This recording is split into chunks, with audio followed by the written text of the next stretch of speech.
Yan mga maisig, meron ulit tayong ihinang. May nag-abil sa atin ng isang set para sa kanyang radyo. So, paglalagyan nito, base radio na QYT 8900. Pero pwede to mga maisig sa ating sa inyo pong mga portabase, mga portable. So, ito, nag-cut na nga pala tayo para dun sa ating isang rolyo.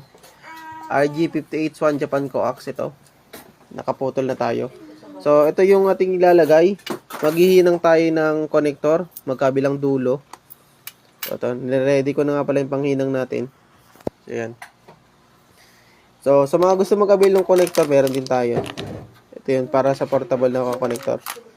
Ito yung antenna na kasama. 5/8 wavelength antenna mga makisig. Yan yun.